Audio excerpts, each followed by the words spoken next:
back to another LinuxGameCast Weekly, the show that covers the latest Linux gaming news, reviews, how-tos, and most importantly, whatever the hell else we come up with.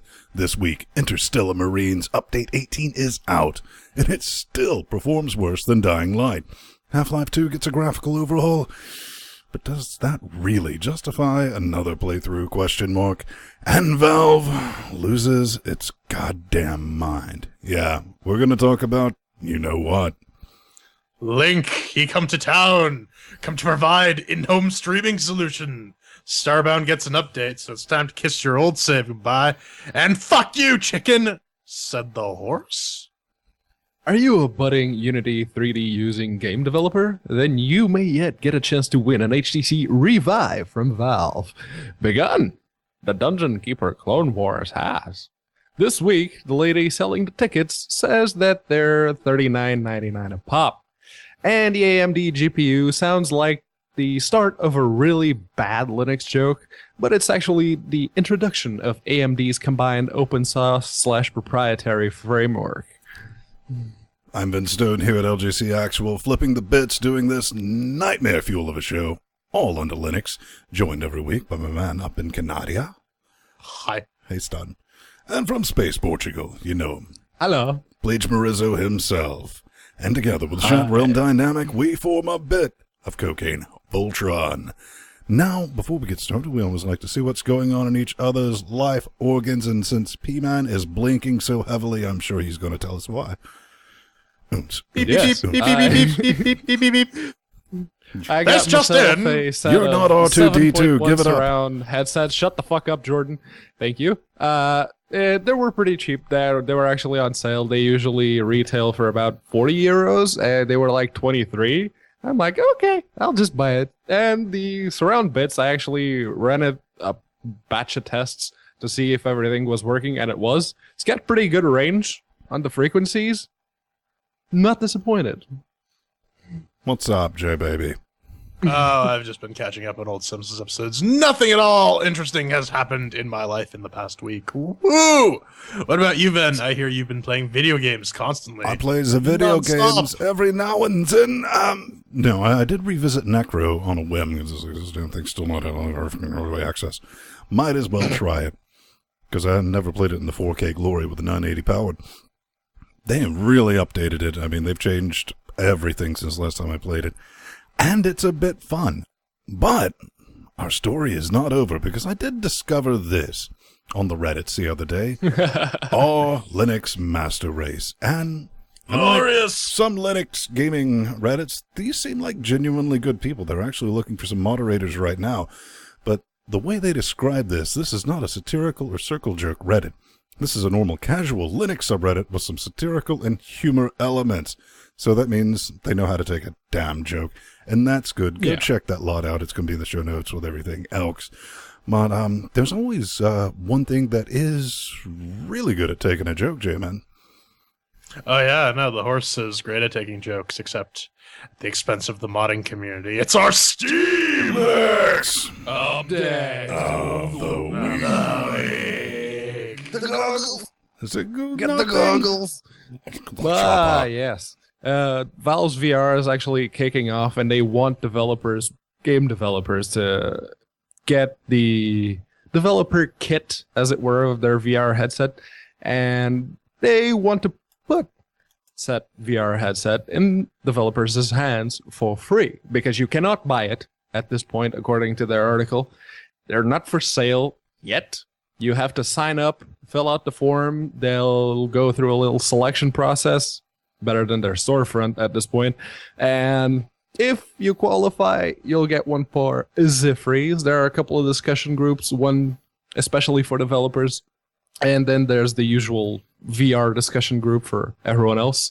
So if, again, you got a game on Steam and you're developing another, might be worth a shot. So what you're telling me is if you couldn't get an Oculus... or you don't want to give your money to Facebook. Very valid point. I'm looking at this, and I'm like, come on, why are you going to show me a rendered image? But hopefully this is the entire piece of kit, because I know the previous HTC one you had to like shove your own phone organ in that noise to make it work. So that was like a No, I think cardboard that's box it. thing, You wasn't can it? see the USB plugs coming out of it. all right, so that's going to be Yeah, brilliant. yeah. Up next, Link, my old nemesis. No, this is the Steam Link, showing up on the store page for the first time. They're going to retail it for 50 wet stinkies at an unspecified date on November 2015. And basically, if you don't feel like building a Steam PC for your TV box, you can get this, and it is essentially a Steam Chromecast if you weren't in the know. They've released some information about it. They are saying it supports 1080p over 60 FPS over Wi-Fi. Doesn't look like they're actually providing an Ethernet port, and it makes sense because they're going up against... There is one. No. Oh, I There's guess, one right there. there's one in Yeah. the picture. Right So there. there is. How about that? Is it fast Ethernet? Is it gigabit? Who knows? We'll I think find it's- out they in I'm just November. looking at that. wired. When you were talking about the specs, they're kind of sparse on what's running under the hood on this.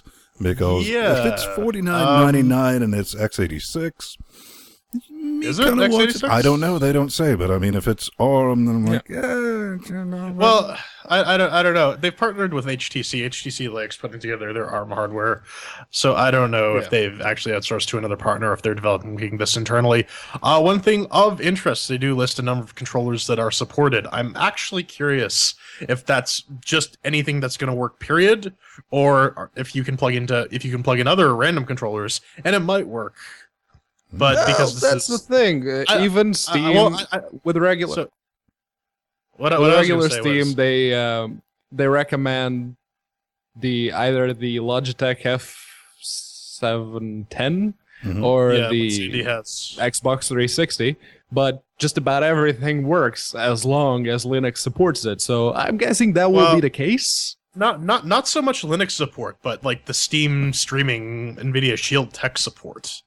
Because you got to wonder what's actually supported through that. Yeah, my Who biggest knows? thing at $49.99, whether or not, if it's ARM or because then it might be running on some embedded system. Because if I have something like that, if I could install Plex on it, and get some other use outside of just big picture mode, that's a buy. But if I can't, I'm like, I'll use that $60 fucking tablet and tape it to the back of my fucking TV. Man. We don't know how locked down it's actually going to be. So, like I Yeah. said, let's wait till we see some more information. But then there's controversy. There's a storm brewing. The outpouring of joy and happiness and support Steam has seen in the past few days after introducing, new ways to help creators get some money, and by that they mean they want to yoink 75% of that noise. Yes, if you make a mod for Skyrim, you too can get raped for your hard work. Well, not necessarily hard work, because what we've seen so far, the majority of that is people yoinking free mods from like Nexus and posting it on there. We'll get into that in a moment, but we just want to cover the base fundamentals of this, because even the notes, as I saw that, I was like, it's going to be a shite storm in 3, 2, and boom. It already hit. I'm not against people getting paid to make mods, but it's such a sticky, icky legal situation because, you might be using some, especially with like some of your 3D modeling tools, free for non-commercial purposes, but as soon as that, they're going to hit you with that, that's why, $500 a year per license and stuff. So that could get bad, but if you also have a mod that relies on another mod, or you're using assets from another mod, and that other mod's not paid, it's just a nightmare. What do you think? Huh? Yeah, they don't really give you a framework for handling that sort of cross-dependency. But a lot of the controversy stemming from this has to do with sort of the way Steam has rolled this out. Like Ben said, they're taking 75% of all paid mods. That seems like a pretty steep cut. I mean, that's a pretty hard pill to swallow. And they really could have done this a better way, too, if they want to encourage people to create on their platform and, excuse me, and enable some sort of currency exchange so that they can take a cut. They could have done a method similar to Patreon or Kickstarter.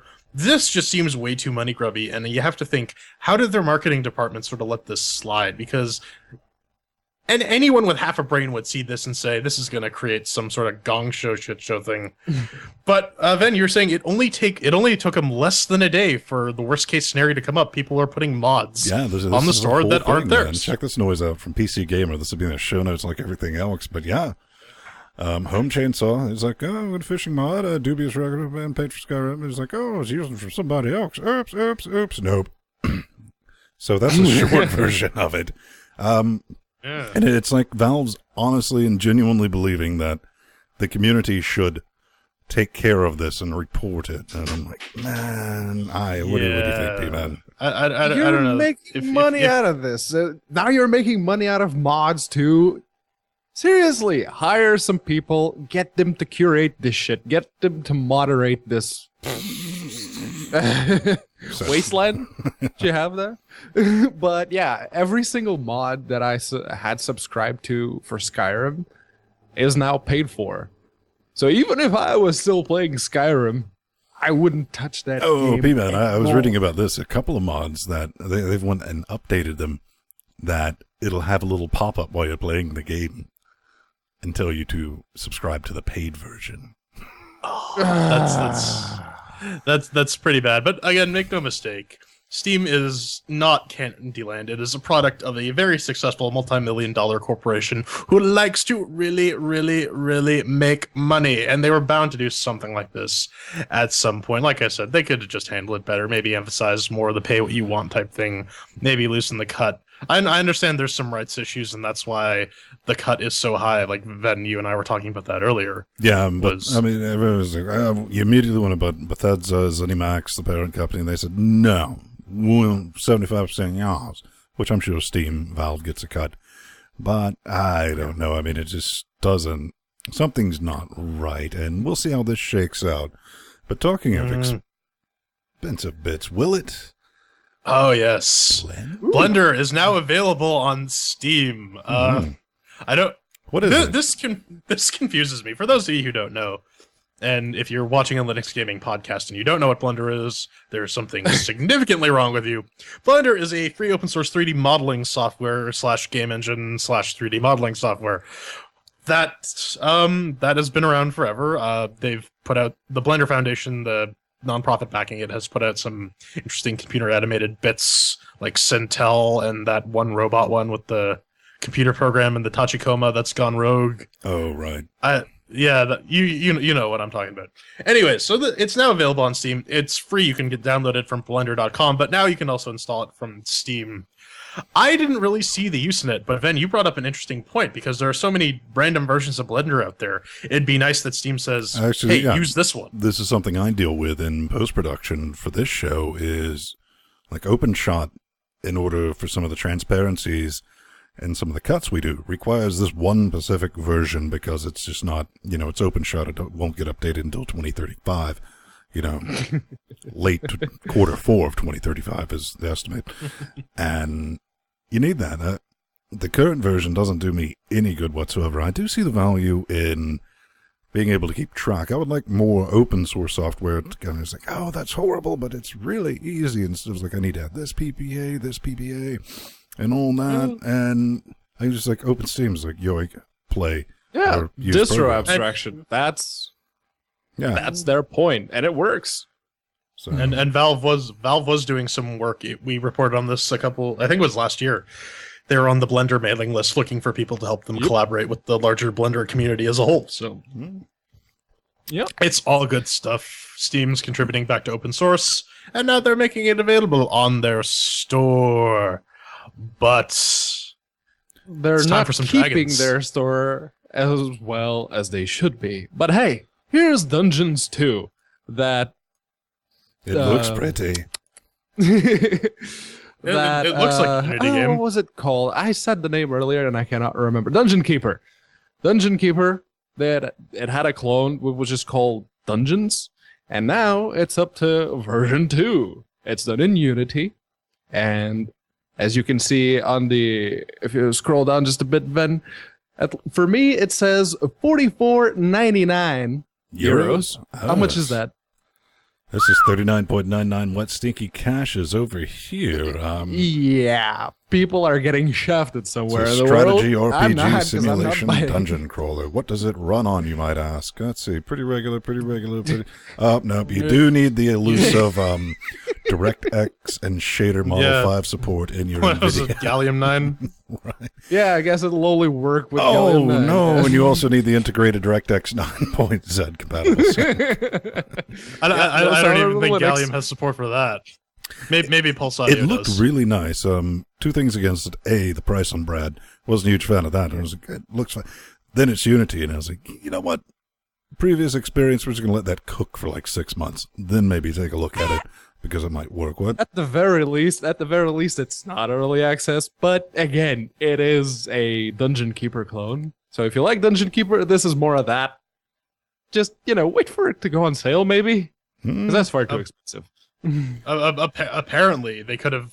If you read some of the reviews, apparently they could have sprung for some more writers and better dialogue, because as the game runs on, there's so much pre-recorded dialogue, and eventually we'll just start looping, and you start hearing the guy saying the same line over and over and over and over and over again. Kind of like this show, except less entertaining.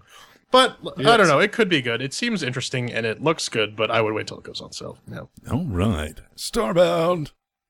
Oh, yeah. So, Starbound. You might have I heard misread of it. that. I thought it said money. They're still in early access, right? Yeah, for Yeah. 2 years now. for forever. But this is the space Terraria clone where you can go to other planets and destroy them and explore them, sort of thing. They pushed out a very big update. They've completely overhauled their planet system. They have this thing called planet bookmarks now. They added teleporters. They added a bunch of different kinds of ship vets, some AI improvements. But if you were lucky enough to catch this announcement before Steam updated it, you could have salvaged your save file. But now you cannot. Why because would it you have to do auto-updated. that? Why would you want? Oh, because, you sink maybe 5, 6, 10, 15, 20 hours into your Starbound map, exploring, building, progressing your thing, and then they push out an update, and all that progress goes straight to But shit. Jordan, that's only the first time that's happened. You can cut him some slack, right? Oh no, yeah, no. If you're not aware, Starbound is notorious for breaking compatibility with their saves. I guess it makes sense given how much new crap they're adding with every release, but at the same time, I can see how it gets really taxing for returning players because, you want to continue your game. This is supposed to be a sandbox thing.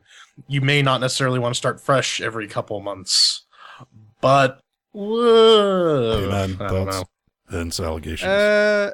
Yeah, I don't really have them. I was one of those people that was actually looking forward to this game when it first came out in early access in 2013. And now I don't exactly have any interest in this game. I'm looking up Steam charts here for Starbound. Let's see. Over the past 24 hours, it peaked at 5,778 people concurrently. Yeah. It peaked all time in December 2013 with 88,000. That's a pretty big drop. I don't right know. there. What I was reading about it, never played it myself, in full disclosure. We might even have copies. I don't know. Yeah, Is- we got them. Okay, so we do have copies. And it seemed like when it was released, it wasn't even necessarily a pre-alpha. It was just bad. And every major update seems to almost follow a curve. It's like, we're running out of money. We gotta fucking release something. And boom, here's the new update, and it breaks everything. But here's something that didn't break everything. That's right, Interstellar Marines, multiplayer madness. Ding, ding, ding, ding. Did it actually fix it? though? Well, it is. Update. They've added some new things. Sprint strafe, not crotch sliding, crouch sliding. Well, you Show just title. lost a sale there. Show title. Head bobbing, all this business. There's still some. All this stuff is fixed, and I'm like, okay, that's good because I picked up Interstellar Marines. You don't know about it. It is kind of like a Halo wannabe remake. It looked really good, even when it was in early access, but still is in early access when it first launched on early access. Like that looks like a very decent. They actually hired somebody to do the graphics for it. So it's like I picked it up to curiosity. For the first 2 months, you just spun around in circles because they didn't test it on Unity. Of course, it's Unity. And now, with this update, with a 980, no. This thing is trash. Now, there's an improvement. When you first start off in the tutorial level, you're like in a box flat walls around you. Kind of hitting around 45 FERPs. I was like, all right, progress. We made some progress here. Then it was moving around. It's kind of playable. It was dipping down, 30, 28 and all that. And I was like, yeah, all right, it's getting better. Because it looks all right. And to be honest with you, I got a 980. Everything's on 11. I'm sorry for your little shooter. Then you get into like their open world bit of the tutorial where you got to shoot some bots, man. Wow. That thing went down faster than Paris Hilton in a Monaco nightclub, man. It was like 11, 12, sometimes I wasn't even mad, bruh. I was just laughing. It's like, this is unplayable. And I finished it just out of principle. It probably took me 20 minutes because I'm moving like that. And yeah, here's the big kicker, though. And you think, well, maybe they're getting ready to fix it up. And in their forums, ZPS Bozar, somebody wrote, and it's like, it's in pre-alpha. And somebody else, OSM Guilty, wrote, he was like, yeah, for 2 years it's been in pre-alpha.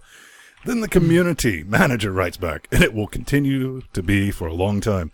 And if you run that through the de-bullshitotron, it's like, well, these fuckers keep giving us money. It's going to stay in early access. Yep. So take that with a grain of chainsaw.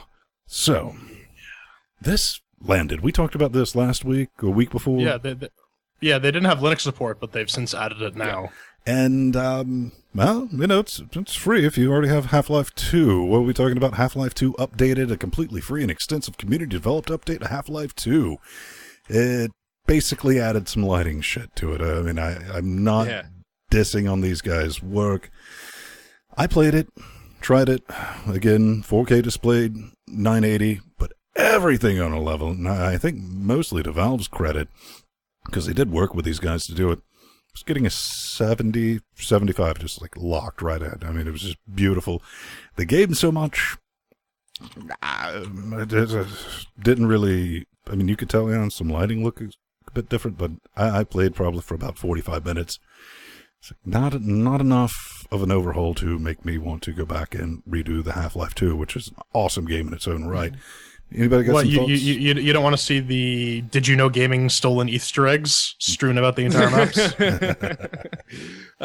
Well, they added some new shaders. They added some, I think it was 8 times anti-aliasing, and a couple of other graphics options, but there's really not much of a difference there. And like I said when we mentioned this last week or the week before that, Half-Life 2 still holds up in the visual department. Having better shaders is nice, but Well, it does come with the bonus content of people who were never involved with making a Half-Life 2, providing their commentary, and I'm sure that. Yeah. But it's priced to sell free. It's 1.5 gigajoules if you want to download it. Give it a try if you got it. I mean, it's not going to make you want to punch a baby or anything. But, skeet. This next game actually involves punching babies. Well, shooting them anyways.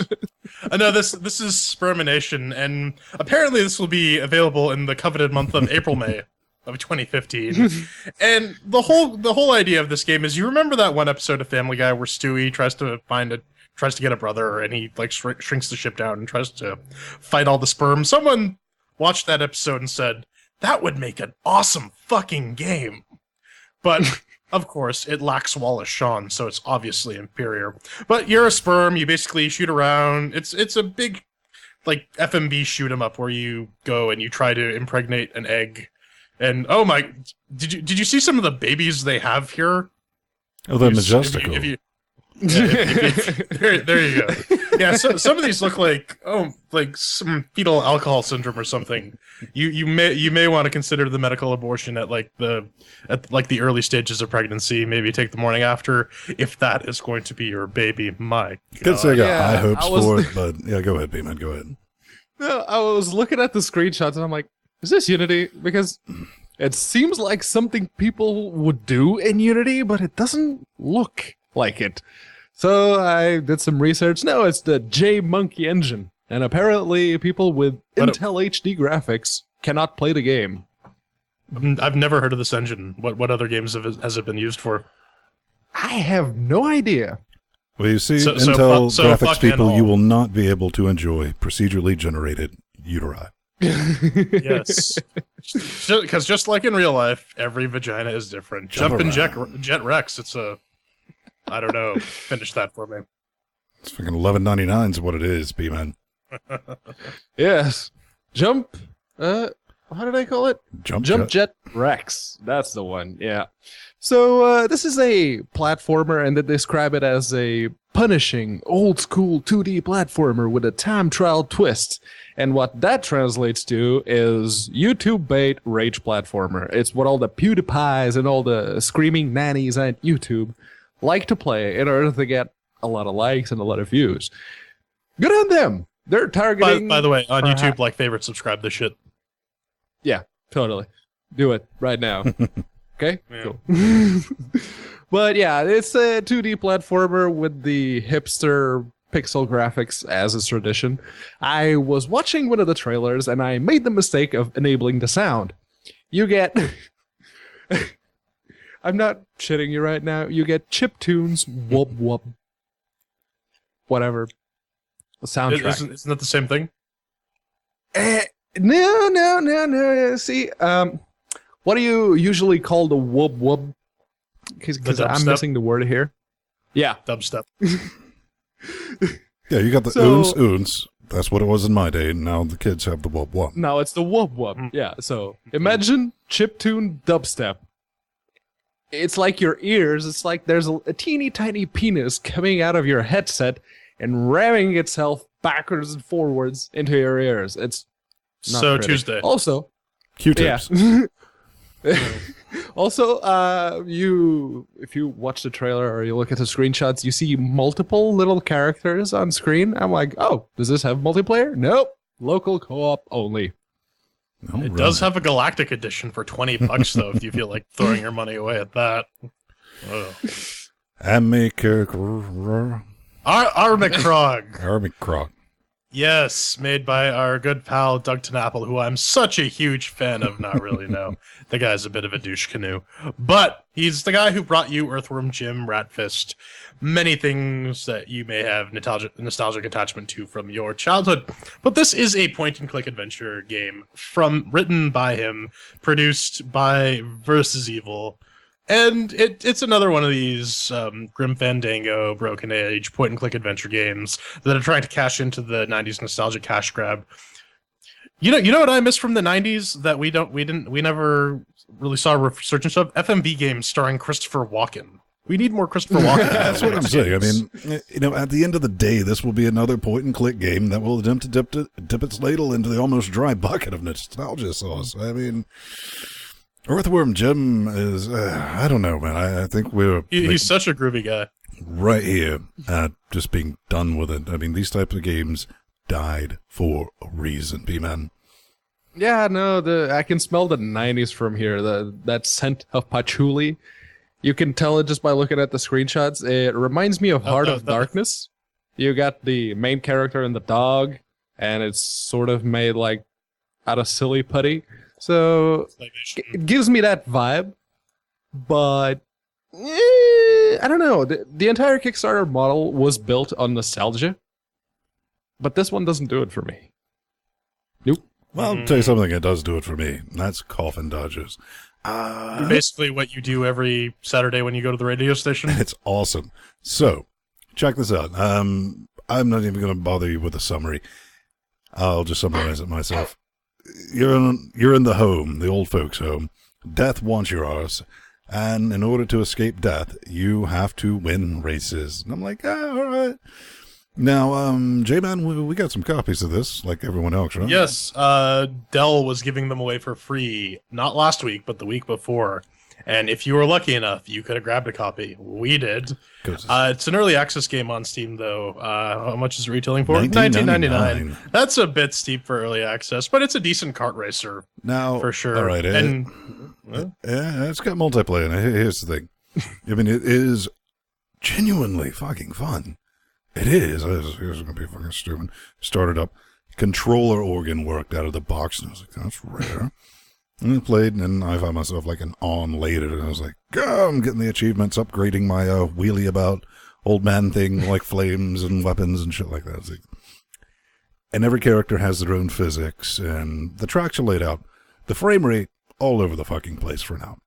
Yep. That's the thing. It's a Unity game, though. Right. If they can stabilize that, it'll be even better. But, I mean, it doesn't really dip where it's not playable. But at $19.99, this does not ship yet with online multiplayer. It's got local split screen, which is basically fucking useless. So $19.99, you can go through, I think there's a total of 4 tracks. It took me maybe 1.5 hours to go through the entire game. Then you're just bored to tears. There's nothing to do. It's not worth it right now. As soon as I get the online going, I'm looking forward to having races with everyone in Chat Realm, and we're just going to have fun with it, because like the second part of the tutorial, the first is like whacking off. Learn how to whack off. Got a good sense of humor. So looking at it, did you play it a little bit, J-Man? I did play one race, or no, I played 2 races, and oh man, the AI just likes to nix you right off the bat. Like you get ahead, and they all just like all home in on you. There's no competition because it's you against every other computer, and then, goddamn, yeah. Though you had a similar problem with SuperTuxKart, but we're going to talk about that later. Right, P-Man, have you played it? Very much later. I haven't had the chance to play it yet. I have it installed. I just haven't even started it yet. But I was watching videos of people playing this. The cart scooter thingies, they move rather slow, don't they? No, you see, that's the whole thing. You can upgrade them. You can get different transmissions, different engines. It's built. Yeah, you got to collect the money. It's customized. They have an interesting. They got the interesting elimination mechanic too, because you have to finish in. You have to be not one of the last 2, otherwise your character gets killed, and in the next race he doesn't show up anymore. All right. So yeah. this is out. Let the bodies hit the floor? No. True to their word, Killing Floor 2 is, we're just going to breeze through this right quick. Just to say, well, good on them. It's an early access. It's out, but we don't have an ETA for Linux, so. Yeah. Boo-hoo. Yeah. Just a quick mention. Yeah. And now we play the waiting game. Up next, Lord of the Dark Castle. What is this? Yeah. This looks fantastic. My eyes are bleeding from joy.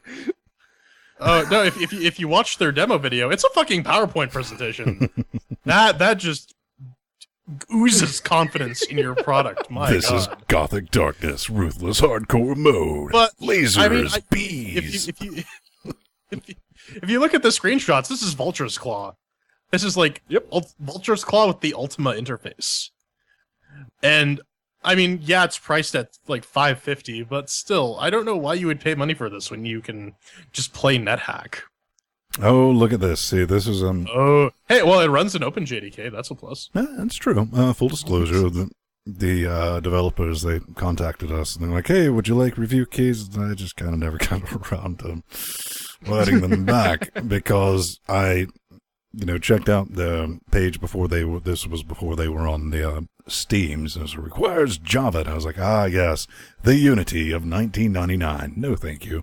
I'm not installing OpenJDK or JRE on a box in 2015. Not gonna happen, P-Man. Yeah, this is an early access game, and I immediately below that, it was like, why early access? This game is ready for release, but would like to get early access community feedback / proposals on game balancing. Blah. So, in other words, we want money without people judging us too harshly on our top-down nostalgia shit cash grab. You can't judge early access, bro. You can't, man. Yeah, you can, man. Gotta give them free pass. The game isn't actually out. And man, this thing looks like rubbish. Yeah, it looks like ass. Coming up next, Kronos gets a nice little chapeau to put on it. And oh my God, are we going to get functioning AMD drivers for Linux? The answer is no.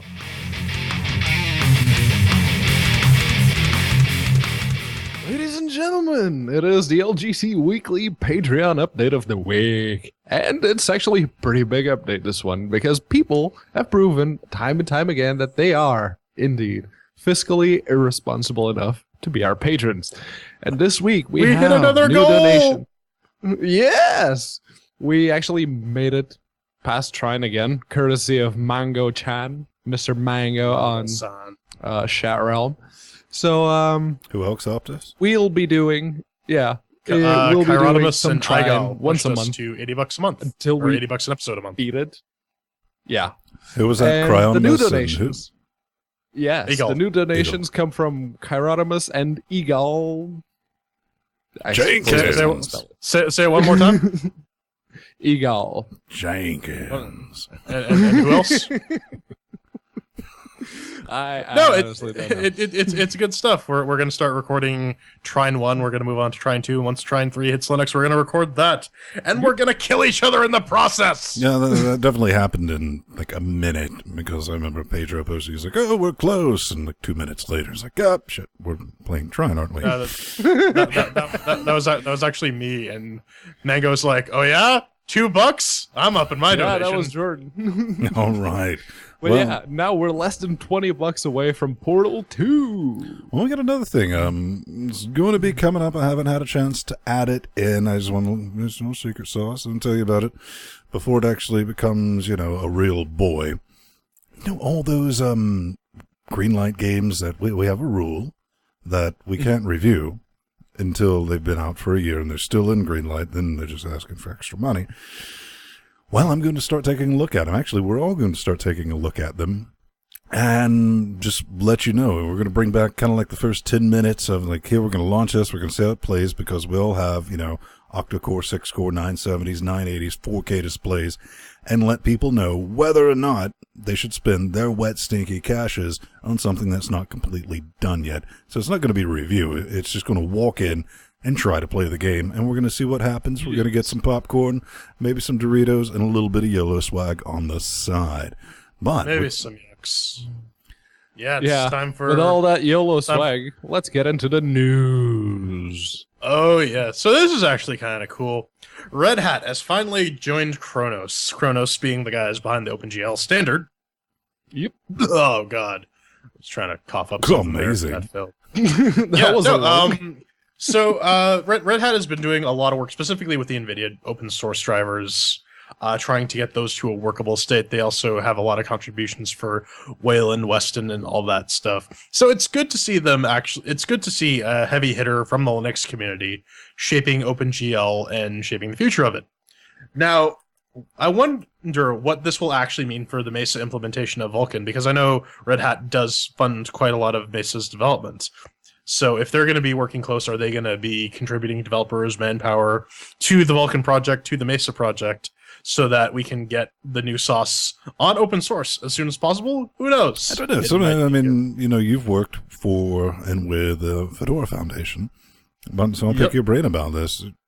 What does this mean, really? I mean, we got the enterprise. What's Red Hat going to get out of this, Brad? Red Hat themselves are more interested in the GPU compute side of it. So just parallel processing and whatnot for enterprise applications. But any optimizations they make on that for Linux eventually does trickle down to just the gamers like you and me. So there is certainly merit in having a heavy hitter developing OpenGL alongside everyone else like Frost or like Dice and whoever else is on the Kronos group. There's a big list of partners there. It's interesting to say the least. What will actually come out of it, we can't say for sure, but it's certainly an interesting development. Pedro, do you have any thoughts? Well, the fact that they work so closely with Mesa is good, because the ones actually pushing Vulkan on Linux right now are Intel, and I don't trust Intel to do that. So with Red Hat actually joining the team, I don't know. And by Intel, you mean Valve. Yes, and Valve and Intel, yes. But so going from the Red Hat joining Kronos, we actually get some new AMD GPU drivers. Yeah, it's not R600, it's not Radeon SI, it's the actual AMD GPU. It's the initial commit to the framework that will sort of create an even basis for both the proprietary AMD drivers and the open source ones. Unfortunately, this initial commit and the way that they describe it, what's the guy's name? Alex Duscher? Yeah. Deutscher? Yeah. Maybe it's Deutscher and not Duscher. Who knows? Yeah, Deutscher, but yeah, Duscher sounds a whole lot better. But yeah, this initial commit does not support any of the R600 or previous cards. So only people currently relying on the Radeon SI branch actually get, the AMD GPU framework. This is bad because there are a lot of people currently with the 5K and 6K series, and even Jordan. His APU still has the 7K series, which relies on R600. The desktop versions of the 7K series are Radeon SI, and everything after that was also Radeon SI. So, I don't know, this is making me worried because those cards are going to be left in the dust, even though they have the hardware to support Vulkan. They will not get it. But AMD is hyper focused on backwards compatibility. They are. I mean, AMD is well known for not depreciating something that was made last week, P-Man. I mean, you're crazy. Yeah. It's like I didn't have a laptop with an AMD graphics chip in it. Never happened. On to something a bit different. This is Play on Linux. You never heard of it. What is it? Don't you mean Port My App? Port My App, baby. Yeah. This, outside of that general, like, are you guys high? Really? Is that... The answer is yes, by the way. We're just going to let them slide. But this is a nice little thing that has all your wine stuff put together. And, I got to give them a bit of credit because I've managed to install Skyrim and stuff like that without typing in a single command line. I mean, an Arch user would love this. It's made in Notepad++. It's brilliant. But because Gedit's not a thing. Wine version manager has been changed. You can do small locks and all that. Huge list of things. One thing I did see that they've thrown in, they've got 2 new scripts, one for Stowe and one for Neverwinter Nights Online. So, yeah, if it's your thing, take a look. It's, free as a knot. Can't hurt. Yeah, or it is. I honestly thought that we were at. Let me ask you a question. Why do we keep on forgiving Double Fine, guys? Come on, guys. That's interesting. Yeah. And there's Mr. Tim, Mr. Schaefer. Oh, I love you. Oh, we're sorry. No, this comes from Game Radar, and this guy just goes on a fucking bit about, these Double Fine's never been really, what would be the word, fiscally responsible. Reliable? Ever. We love Double Fine. We talk to them. They're always good with getting us keys, but, this is something that, it's a real thing. Because even here in the notes, who was it that Bobby Kochnick had a point. Bobby Kochnick, and CEO of Activision Blizzard. He walked in to this one meeting, and they're like, well, Tim's late, they're behind budget and all that, and he's like, we're not running a fucking charity. And I was like, dude had a fucking valid point, especially when you think about what happened last year, that mysterious game. The one that no one knows about. Yeah, that they couldn't find a publisher for, and that's one thing the previous article talks about with, what was it, Brutal Legend, that it was so far behind and delayed, the original publishers dropped it in a lawsuit, and it finally got settled. But when I read that, I was like, oh, that's what must have happened to that other game. They just got tied up doing all this, and they couldn't get it shipped and show the right progress on it, so publishers like, screw that business. But I still like them. I don't know. Are they still the great indie hope? As they're still sitting there in the Fortress of Solitude, impenetrable to the forces of everybody else kind of doing better stuff right now?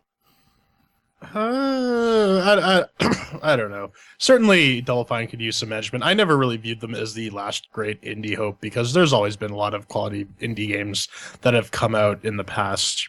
Double Fine doesn't really have a monopoly on them. I wouldn't necessarily call myself a fanboy of them, but they have put out some pretty solid gams. The Cave was good. Stacking was good. If you're into point and click, I understand Broken Age was actually pretty decent. Psychonauts is always fun. Actually works reasonably well on Linux. And that's been the main thing, is they have consistently been putting out their games on Linux ever since Humble became a thing, and they said, oh, there's actually a Linux gaming market. They have gone out of their way to produce Linux builds, despite the fact that we are, in fact, a minority in the PC gaming ecosystem. That being said, though, Space Base was fucking awful, and no amount of development would have fixed that, and they were right to kill it. Yeah, they were right to kill it, but everyone, and especially this article from Games Radar, it keeps driving the point in. It seems like the writer was a fan of space-based DF9, and he wanted that game to be finished, wanted to have more content, and it didn't.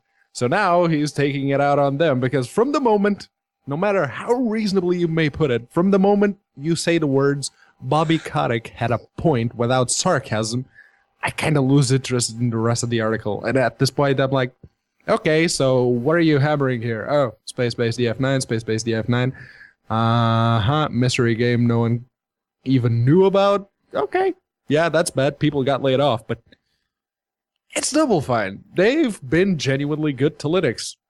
Pretty sure the guy that wrote this article doesn't run Linux. They've been good to Linux, and they've been good to us, but look at my horse. My horse is amazing. And it's telling you to fuck off, chicken. No, this is Ultimate Chicken Horse. This is from Clever Endeavor Games.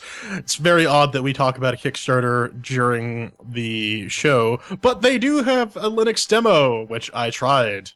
And oh my god, I'll get into that in a minute. But the premise of this game, as the video might show, is you basically have to get from point A to point B, and you create sort of the obstacles on the way there. The problem is, in the multiplayer mode at least, your co-players can include obstacles that they need to dodge, and you essentially try to make the level more and more difficult, but doable in a way for you so that you can get to the flag and win. So I did try this out. The Linux demo does run reasonably well, aside from one thing. If you use the keyboard and the mouse as one of the controllers, because there is no single player demo, this is all multiplayer. So I'm like, all right, I'll take a multiplayer game. So I had my Xbox controller plugged in. I used keyboard and mouse for player 2, and it locks your fucking input. Like, you can alt tab out, but you can't move your mouse. It's locked to the center of the screen. It won't let you control alt F2 to a PTY, which I found incredibly weird. Eventually, I found the magical key combination in XFCE that lets me go through like the ribbon menu and close it, and that was how I was able to get my freedom. But I mean, these French Canadians need to learn how to do input handling in Unity. I will say that the game's concept is pretty cool, and it could make a very fun party game for sure. I just don't like not being able to exit the game without mashing my face on the keyboard, much like Orn does every day. That's already been greenlit. Like I said, head over there, check that out in the notes. There'll be a link there. They're 10,000 into a 20,000 goal, and like we said, there is a Linux demo, so give it the Pepsi challenge. Goddamn French Canadians. Oh, something. Canada! Goddamn, speak! Yeah, this is the real pixel graphics. No hipster bullshit.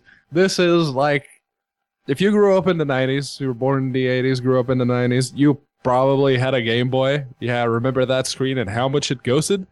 Well, now you can relive those days without as much ghosting, but with the exact same color scheme.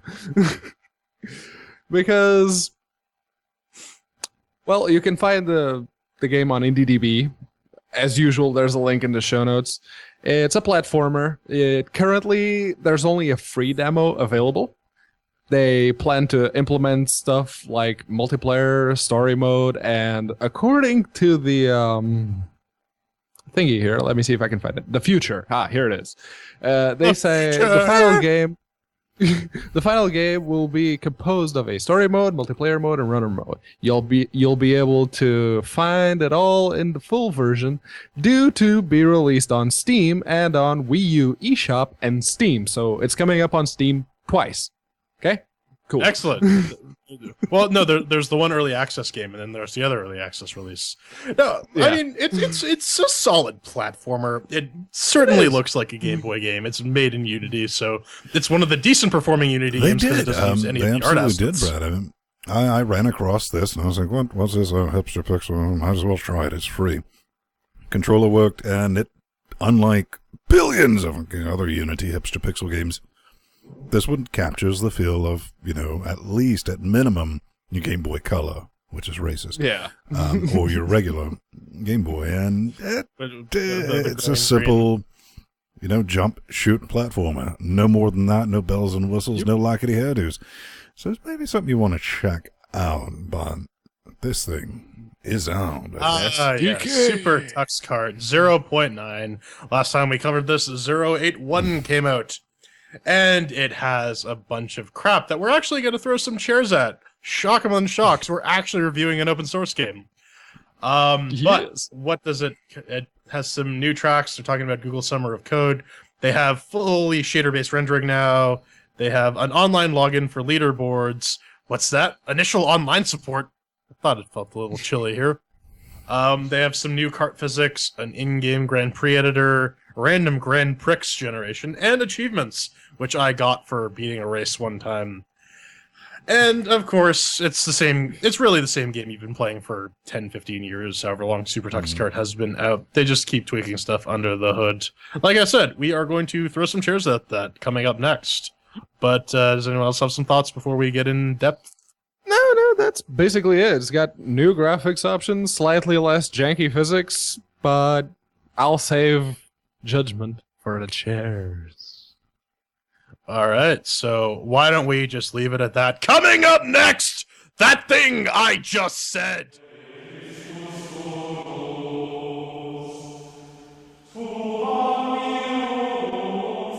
The chairs have demanded that we review an open source game, and being priests of the chairs, priors if you were, we must oblige. This is SuperTuxKart, built by the SuperTuxKart team. It's built on the Erlicht engine. And it is free as in free beer because this is an open source game. So this is actually the first open source game we've reviewed. Hopefully we're going to do a couple more. And hopefully we're going to be a little easier on them than we were for this game. But we'll get to that a little later. So, what is it? SuperTuxKart is a 3D race kart racing game. It's Mario Kart with Beastie and the Suzy Gecko and all the other open source mascots. You know what I'm talking about. Again, if you don't know what SuperTuxKart is and you're watching LinuxGameCast, something is clearly wrong with you. So cue the CHAIRQUISITION! 1 chair means that it's garbage, 2 chairs means that it's math, 3 chairs means that it's pretty good, and 4 chairs means that Ven will get up, rip off his robes, and sing its praises. But we're not going to see that today. So, we also have our categories of doom, makes with the working, shiny sounds, controls, and fun. So let's kick off this open source jamboree. Did it make with the working? Brother Svang, over here on our Ubuntu 1404 LTS, octa-core, 980 powered 4K displayed box of business. It did pretty good, Brad. It actually did. I used the pre-built library because up until then, I'd always clone the Git, build it. Stupid easy to install like that, but I was like, well, if you're going to provide me with this, let's see if this works. And it did. The only small thing I had with it in the entire thing is the load times were a little WTF inducing, especially with our system on SSDs. It's like, why is this taking more than 4 seconds? But that's not enough to ding it a chair, so open source for the win, baby. 4 chairs. Yeah, I built this sucker. It's not because it's not out on most distros repos yet. If it were, I would have done the whole install SuperTuxKart, but it's not. They provided a statically linked binary on their page, man. They do, but shut up. I did get repo checked out already, and somehow I determined that was less effort. But anyways, yeah, the compile is dirt simple. wget or git checkout make it or cmake make install. But it may be beyond the ability of certain large users. But no dinging for that. 4 shares for makes with the working. Yeah, much like Jordan, built it from source. It was stupidly simple, and on the Amiga with the FX 8370E at 4 gigahertz, it compiled in less than 2 minutes. It's pretty good. And with the 970, with all the shaders and all the pretties, it made with the working. Can't really dig it a chair, so 4 chairs. All right, that's 4 chairs for makes with the working. That's pretty good for an open source game. Mm-hmm. Better than some closed source games we've had to deal with. Indeed. Let me tell you. Yep. Up next is Shiny and Sounds, Ven. Well, Svang, loud! Really. I didn't really listen to anything beyond that, because when I first launched this, I actually have on my ear organs right now, but I keep my headsets hung over on the mic, quite a distance away, I could clearly hear everything going on in the game. I was like, geez, I don't want to deal with that. The new engine, this is their big thing. It's like, we're finalized this, and it's got the amazeballs graphics. I don't really say that, but they're very proud of it, and they're rightfully proud. Well, they should be, because it looks quite a bit better than, this is incremental upgrades. The biggest thing I noticed was, you'd see some actual depth of field type stuff going on with the backgrounds in your immediate foreground. It does look moderately better. One thing I think maybe they should work on with the shinies is proper lighting. There are some lighting effects in there, but for the most part, genuine, well, even in the outdoor areas, it just seems like you have a light source directly above your cart all the time. There's no shading or shadows going on in that business, which will lend itself to other issues that I'll talk about later. But for that sound blowing out half of my head, and the graphics, they're fantastic for open source, but it's not going to blow you away. I'm going to give it 2, bit middle of the road there. Yeah, I mean, let's face it. This is an open source game. You have community working on graphics. They're not going to be the best.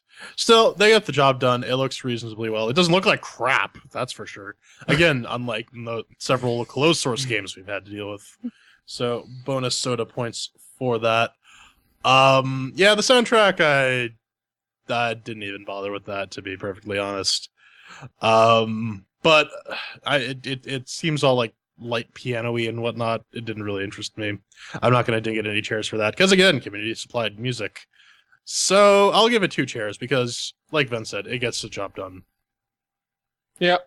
The soundtrack, much like Ven, loaded the game up for the first time and it started blaring in my ears. So it got pretty damn fast. And with all the talk of new graphics, I was actually kind of disappointed. It's because your cart, which is what you have on screen literally 100% of the time when you're not looking at a menu, it still floats about 3 inches off the track, and the textures are pretty bad. I actually had to track down some side-by-side screenshots to see where the differences were on some of the tracks, because I honestly could not tell it. And even with the side-by-side comparisons, those that didn't exactly identify which version was which, I had trouble figuring it out sometimes. I have to give it 2 chairs. It's getting there, but it's not there yet. All right, so that's 2 chairs for Shiny and Sounds. Up next is Control. Then, did you feel like you were in control of your little much thing? Control was had, Brother Svang. The Exclude controller worked for the most part out of the box. Didn't have any issues with it. The default layout was logical. And, well, with the menu select screen, logical might be overshooting it, because there's like, wait, all right, I just got fed up a few times and just used my gerbil to navigate through that. But in the racing, it works. But like P-Man was alluding to, it really does feel like you're a static image sliding over a track made in Blender, because you are. And there's just no feel of contact with the road, like you're gripping or do anything like that. And one of the things I noticed is like, oh, you can do the power slides, and that the physics just, something about it doesn't feel just right. Like you're not gripping, your momentum or something is off with the visuals. When you're looking at that and you're trying to control it and judge it, it's just not happening. But when it comes down to just being able to race, shoot your things, looking backwards, doing your jumps, all that works. So, outside of that little bit of physicsy things, I'm going to give that 3 chairs. Pretty good. Pretty good. Yeah, the driving does seem very frictionless. It feels like you're on a glass surface covered in Astroglide. The default binding was a little weird, just because for whatever reason it thought my right shoulder bumper was supposed to be the start menu. But you can rebind controls. It auto detects your Xbox controllers. It auto detects your Logitech whatever controllers. So it works reasonably well, all things considered. Can't really ding it anything for that. So I will give it 3 chairs for being functional. All right. Well, the physics were slightly off, but not enough for me to think it a chair.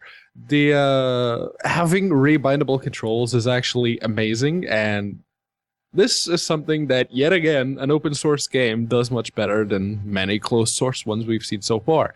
And even with the NVIDIA Shield controller, I had to tell X Input to let it go, just don't listen to it.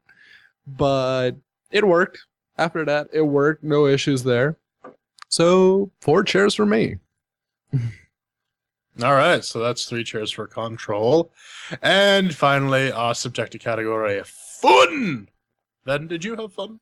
This is kind of where I'm just got to be honest about this. I mean, we're playing. You can't hold up open source against closed source. Well, in a lot of ways, this open source game curb stomps a lot of closed source games that are currently available for sale on Steam right now. Yep. But I'm just going to be honest. I mean, I can't say, well, they're trying to make a game. This is a point release, 0.9. Let's throw the chairs at it, and that's what I'm about to do. Because what I was talking about, that cart really does feel like it's just not connected to the track. I could excuse that. But. Then we have the AI. That cheating bastard because that's why AI. Too many times I was in first place by an entire mile organ, and the second place somehow would shoot a magical thing that went around a corner, through your mom's house, maybe through your mom, you never know, and still nailed me. There's never an instance that I experienced where the AI shot something at me and it missed. Didn't happen once. They need to back off that noise. And maybe what you're wondering about is, what's the big deal? I mean, you got to win races. Well, sometimes I just want to jump in. They got all these new tracks that are supposedly amazeballs, but you got to unlock them. You do. You can't just jump in. Let's do a single player. Let's take a look at the tracks. It's going to be fun. Nope. You got to go through this convoluted story mode that makes fucking all sense. It took me 10 minutes to figure out what I was supposed to be doing. And then some of the challenges with the gold trophies is just not possible unless you just flat out cheat, which there's ways to do that. Because, again, that AI will nope you out of spite. It even caused me to rage quit on more than one occasion, and I'm a very laid-back person. And that's why I put myself through that hell. I wanted to see the hard work that they've done on these new tracks with this new engine, but they kept that from me.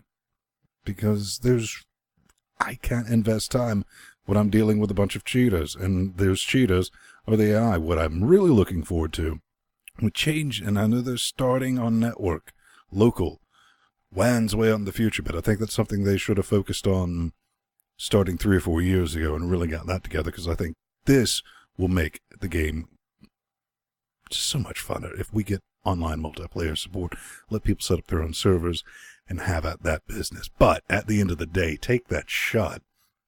I can't say it's fun, because I completely lost my motivation to continue trying, because AI again, boom, you're dead. Screw you. That's why. And no, give us fun.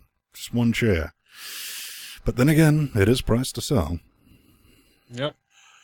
I mean, what else can you say? It's SuperTuxKart.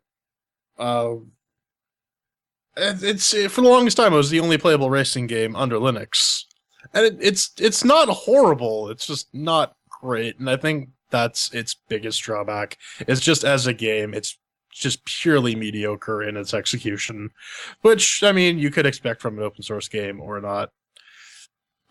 I don't know.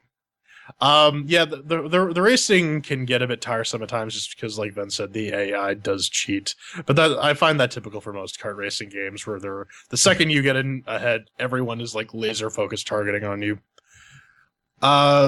Yeah, some of the physics are a bit weird. Like I said, there's no friction on the track surface, so like Ben said, sliding doesn't really work. It's I can't. It's a middle of the road game. It's mediocre, and it will forever be mediocre. And I don't think it's deserving of 1 share, but it's not going to get more than 2 ever. Could definitely benefit from online, as we've been screaming for a long time. Yeah, you can click that, Ben. There you go. Good boy. But yeah, racing, I gave it sort of a pass in the physics and the controls section, because even though the physics aren't exactly there, the controls sort of work for what it is. But when it comes to fun, and in order to have a fun racing game, you need consistent physics. They don't have to be realistic or anything to matter. They just have to be consistent. You can have the wackiest of wacky physics. Just keep them consistent. That's all I'm asking, because like Van and Jordan already mentioned, the cart feels like it turns in place. It's floating above the track. It's like you're flying a hovercraft. It's not. There's only one hovercraft in the game, and yet all the carts control exactly like an hovercraft would. There's 4 tires on the ground, supposedly, because the car is actually floating.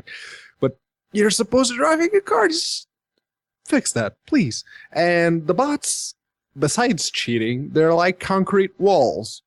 What's that? You want to try and ram them off the road? Yeah, no, that's just not going to happen. In fact, you may even end up losing because of that. So just steer clear of the bots, get as far away from them as possible, and make sure you get those bubblegum power-ups. Keep the shield up, because that's the only way. It's the only way you're going to be safe from the baseballs and the homing cupcakes and all that. Just steer clear. But as for the fun itself, yeah, it's not really fun. At least not right now. One chair. I actually got screwed by the bubblegum shields because I dropped it and then I'd forgotten I had dropped it and I hit it and then I slowed down because that's what it does after it fails. Yep. Anyways, that's 1 share for fun. Not too great for our first open source game, but our final score is 2 chairs, which means it's average. I mean, we've talked the hell out of this game on multiple occasions, so Yeah. Any last thoughts before we move on to the hit mail? I want to like it. I still want to like it. I've been playing this game for probably coming up on a decade. So they've made massive leaps. It's just, I mean, for me, I would like to see more attention focused on multiplayer, online multiplayer, and maybe not worry about the graphics so much, because the graphics don't make a game fun. Interaction, racing makes the game fun, and the AI is not fun right now at all whatsoever. P-Man. Yeah. Okay, sure. Let's improve the graphics a little bit, but you already have the Earlich engine and you got shaders working. Just, if you really want to improve the graphics, I don't know, put in some better textures, make sure the cart is actually touching the ground, maybe. But yeah, like Fen said, the graphics don't really matter much in a racing game. What you need to nail down is the physics, how the driving handles, how it feels. And it's not there yet. It's really not there yet. All right, you checked with the judge, and here you go. Coming up next, we talk about why AMD CPUs are the biggity bomb, and do you believe in magic in a young girl's heart?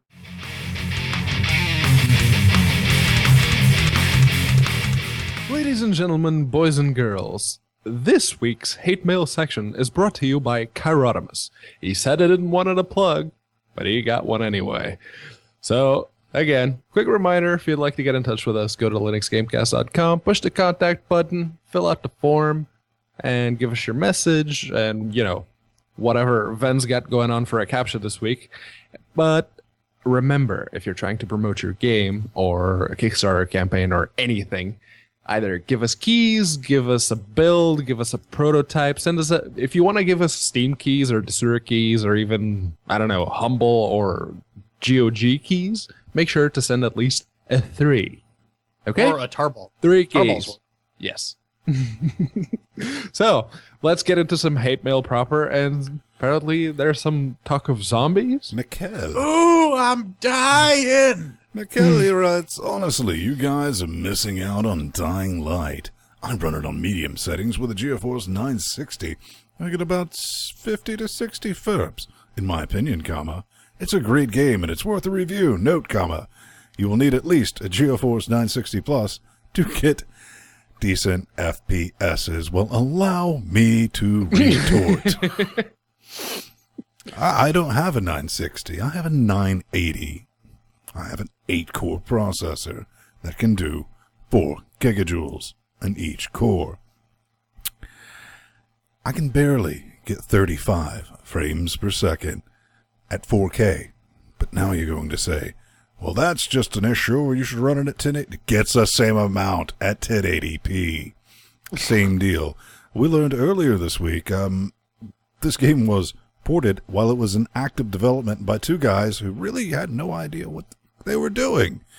And they sure as hell can't figure out AMD, bro. They can't, because everyone under Linux says, well, I can kind of get 40. And they're like, yay. You don't have AMD. Every time you see that, this game still has this magical ability. When it feels like it, it will launch the game using one core, which takes 6 minutes. It has since been uninstalled on my box after I gave them 50 wet stinky caches to try it out. I mean, they gave it to the kids to port. No offense, they did good work of what they could do, but I was like, man, that's just insulting that you're going to make me spend this much money and you're not going to give me a quality product at the end of the day. Anybody else got some thoughts on this noise? Not really. I mean, the other guy says 960 plus, we got 980. This is no comparison. This is right. The game runs like ass, and if AMD CPUs are the bottleneck, buddy, don't fucking optimize for Intel, because they're not the only processors on the market. Well, if people keep doing this, they will be. Up next, this is from the D. He's talking about the H. He says, hi, guys. I had to write in about the one criticism about Matt Hartley last week. If he feels that way about Matt, how the hell did they feel about Chris on the Linux Action Show? In my opinion, Matt seems like a decent guy, and his opinions are always seem to be on point. The problem is he barely gets a word in edgewise, since Chris apparently is incapable of shutting the fuck up for more than 10 seconds before interrupting. I no longer subscribe to the podcast. Anyways, great show, as always. Patreon very soon. Mr. Quang, I love how you rain fire and chaos down on the ranking FNG. I don't know what that means. Sandy handles Fucking it less new gracefully than Sandy handles it less gracefully than Pedro did, and it's hilarious. Mr. Stone, good job, sah. Well, I don't know. I personally don't watch Mr. Stone, if you're nasty. Right. No, I don't watch the Linux Action Show. I have no opinion on that one way or the other. The only interaction I have with this person is the call I had before we got him on the show, and that one show. I think he's an all right guy. We'll see how he continues to perform on the show. That's all I gotta say. He is, and it was just the first episode, so I don't know. Give him a break or don't. You didn't give Sandy a break, so I don't think Matt deserves any special treatment. No, definitely. You got to run everyone through the ringer and see what comes out the other end. It's kind of interesting. I mean, some of them it was like it was like Team Matt or Team Chris. It was like, I don't like Matt, I don't like Chris. And I'm like, yeah, well, just get along, and I don't believe a word I'm saying. So I'm on Team Edward James Olmos. So. Glad, P-Man. He says, do you believe in... Hello, I'm Gleb from Steel Monkeys, and I'm writing to tell you about iGladiator, our greatest cross-platform role-playing game. It's an Android port, yo. That we're trying to port on Linux. Believing in Linux gaming and upcoming SteamOS, we realized that we can't miss a chance to have it there and being able to play the game at home. Most of us are Linux users. So we're prepared a new small Kickstarter project. Check it out here. Mm-hmm. Yeah. Here's the thing, Brad. Here's the thing. They wrote this directly to us, and they're like, okay, hi. We would like to directly insult your intelligence. Give us money. I mean, that's... Do you believe in Linux gaming, Linux GameCast? I don't know. Here's the thing. This is a mobile app, original on iOS, now in the Play Store, written in Unity, and I've seen reviews of it. They have not unfucked the controls. It's still clearly very much, you know what we're talking about, ported app fucking game syndrome. And they have the audacity, nay, the nerve, to say, we need 5,500 wet, stinky caches in order to port this monster of a game, this juggernaut of eye-bleeding awesome sauce. Can you help us out? Well, here's a piece of advice, Brad. No. I'm going to help you out. Instead of 5, I'm going to save you time. If you'll pay round-trip flight from wherever you are in your moon universe, which apparently does not attach to fucking reality, Vancouver. I will come over for $3,000, click the goddamn export button on Unity, because that's all you're going to do. Let's face it. I mean, this thing does get released. The controls are going to be fucking busted. You're going to go, oh no, and shove that glue stick back in your mouth. I can save you $2,500. Just hook me up, man. What do you say to that? No, here's the thing. We used to joke about people, asking for money to click the export button. This is literally fucking it. Mm-hmm. There's 28 days to go. They're at $15 out of the $5,500 they're asking for, and I honestly don't think they're going to make it. If you actually scroll down to we've created such games as lots of the scroll back up to where they have their previous games. There's a bit of a rocky ride there. Yeah. Like this list of games does not exactly inspire confidence in your development abilities. The only two I actually recognize are Rocky for the PlayStation 2, which sucked, and Godfather Empire, which I never played. So I only actually played one of those, which was Post-Apocalyptic Mayhem, vehicular combat. I like this sort of games, and it was not very good. You can pledge $10,000 for this awesome sauce. I mean, that's basically you get to fuck their sister reward. You appear as producer in the credits, and that's you really get nothing except in-game shit. That is the laziest piece of nope sauce I've seen in a long time, and we've been doing this a long time. Screw you for insulting our intelligence, our audience intelligence. I mean, just boo these people right off the face, and eventually they'll go, well, maybe we can't milk $5,000. Maybe we'll click export, and they'll release a busted piece of shit Unity game on Steam and just early access. Early access. There we go. That's the ticket. All right. This last one is from Chatrel member Orn, and he's trolling AMD folks, and he says, I just sent him the link to the Phoronix review of Bioshock Infinite and told him you really need to improve things if an R9 is getting hammered by a 550 Ti. And he got a little response from Roy at AMD. AMD Ooh. Roy, yeah. Blocked. It says you were blocked from following AMD Roy. AMD cares, ladies and gentlemen. Okay, so I'm going to be very honest with you right here. If you were to present me with a Phoronix link saying that my performance sucks, I too would be very disappointed in you. But all joking aside, you can't really expect a reasonable discussion with anyone at AMD. The moment you start pointing out their flaws, you're the bad guy, you're the villain, and you're going to get treated as one. Because even bigger websites and magazines, bigger than us, have tried to reason with them, and they just won't fucking have it. Ugh. And they still haven't fired this guy. They fired that swatty ass, what was his name? John Byrne. Fired him, but they kept Roy. Why? Just look at Roy. He looks just as because he's Roy. No. If you look at Roy's picture, he probably went to Phoronix, saw Larable's picture, and he's like, "That looks like an all right dude." And on that bombshell, let's cue the music. You can always find us normally around 9:30 EDT, Moontime, doing this business as Nightmare Fuel. This lovely thing. Join in the distortion. If not, pick it up later. We're on demand. All that sauce, put us in your pussies, put us in your eye organs.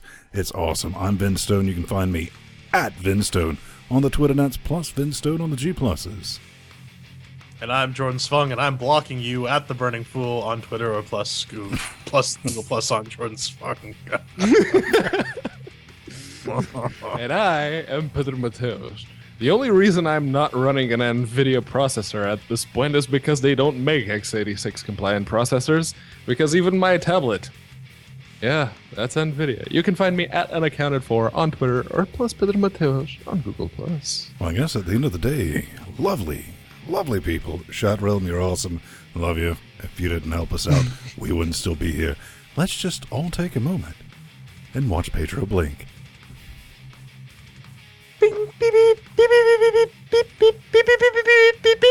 It's actually Morse code for SOS. It is. It's no worries.